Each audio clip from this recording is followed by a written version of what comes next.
Република Македонија е подготвена да прими мигранти, изјави министерот за надворешни работи Никола Димитров во интервју за Дојче Веле.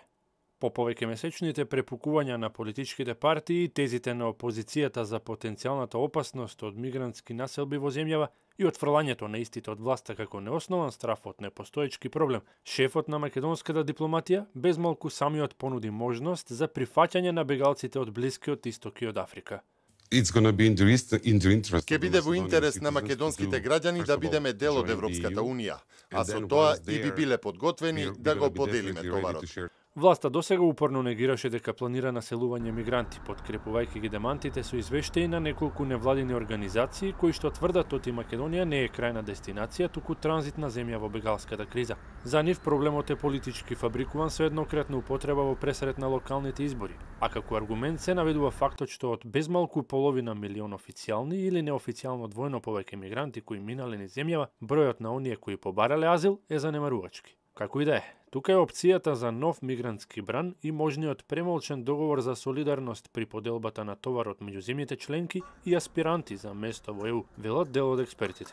И од најголемата парламентарна партија нагласуваат дека стравот не е неоснован ако внимателно се чита од власта предложената стратегија за интеграција на бегалци и странци 2017-2027. Според неа, меѓу другото, треба да се идентификуваат и обезбедат парцели на државно земјиште на располагање за инвестирање во социјални станови, зашто од општините се бара барем 100 локации да станат достапни.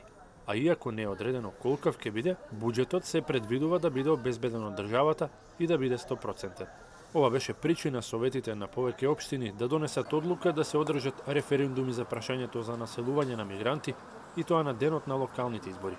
Сепак неизвестно е дали жителите на Штип, Кавадарци, Битола, Неготино, Гевгелија и на скопските општини Газибава, Аеродром и Карпош ќе гласаат и за ова на 15 октомври. Опозицијата тврди, оти има сознание дека по налог на власта референдумите нема да поминат во ДИК, со изговор дека нема технички можности за такво нешто, што за ВМРО-ДПМН е сосема нелогично, затоа што на овој начин дополнително ќе се заштити, бидејќи референдумите и локалните избори ќе бидат на истрошок.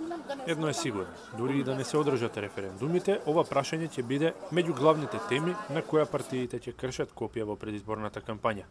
Наспроти топлото добре дојде од Димитров, ставот на граѓаните изразен во индексот за прифаќање на мигранти, објавен од Gallup International неодамна, според кој што Македонија е земја што е најмалку расположена за прифаќање мигранти.